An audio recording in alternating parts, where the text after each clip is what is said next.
Mr. President, Mr. Secretary General, Excellencies and distinguished delegates. I thank you, Mr. President, for convening the special session on COVID-19 pandemic. With its unprecedented scope and speed, the pandemic has affected everyone, everywhere. The tragedy is unspeakable, with over 1.3 million lives lost and almost all societies, economies, and nations severely suffered. The present pandemic is not just a health emergency. It is a wake-up call against the widening inequality among and within the nations and humanity's failure to live in harmony with nature. Yes, we all are in the same firestorm. Some of us may think that we are well protected, but it is not so. All of us are in danger. The pandemic has taught us a precious lesson. This world is a small boat. We all are its passengers. We like it or not, we share the same fate. Mr. President, like any other countries, Nepal was not prepared for the crisis of this scale. However, we have deployed all political, economic, human and technological resources at our disposal to contain the virus. We are guided primarily by the three objectives of strengthening of healthcare system, protecting people's lives, and building a sustainable and resilient recovery. Testing and treatment services are provided free of charge to the needy people.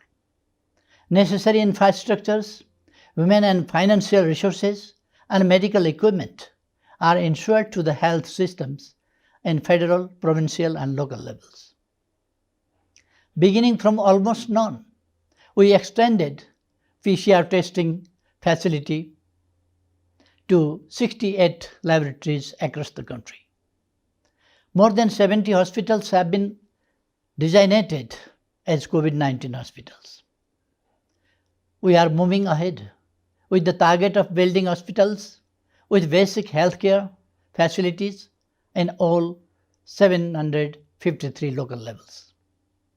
We developed total 48 sets of COVID-19 related protocols and guidelines.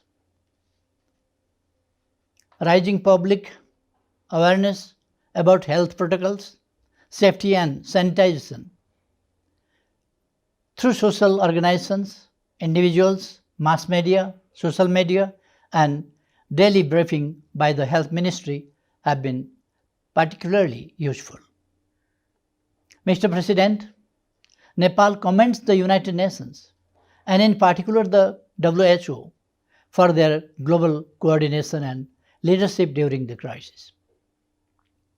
While we confront the challenges, a robust global response is a must to fend off this crisis.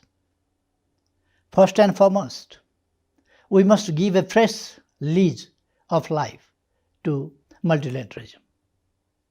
We need a revitalized multilateralism that is capable of tackling pressing challenges of our time, from poverty, hunger, and rising inequality to climate crisis and global pandemic. For this, we must choose a path of cooperation and solidarity, not solitary action. Second, the pandemic should not be used as a pretext for backtracking from international solidarity and commitments. Countries in a special situation stand in need of greater support to stabilize their economy, safeguard fiscal space, and tackle debt crisis. Third, while we are encouraged by the good news about vaccine, uncertainty looms large if this will be available for all. We commend the initiative of COVAX to ensure access to vaccines to all the rich and poor. The world will not be safe from the pandemic unless universal coverage of vaccine is ensured. When the entire humanity is in crisis, we strongly believe that life-saving vaccines cannot be the means of maximizing profit. They must be truly global public goods, affordable and accessible to all countries and all people. Finally, as we look to recover and rebuild better, our efforts must be aligned with the 2030 Agenda and the Paris Agreement.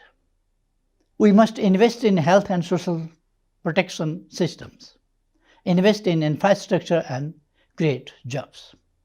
National endeavors in this regard must be complemented by international support measures. The present crisis demands a genuine commitment to save lives and global unity to protect societies. Human civilizations have always endured devastating challenges and recovered better. We must not falter. We must act now and act as one community, one civilization, and one world. We must rebound better than ever, leaving no one behind. Thank you.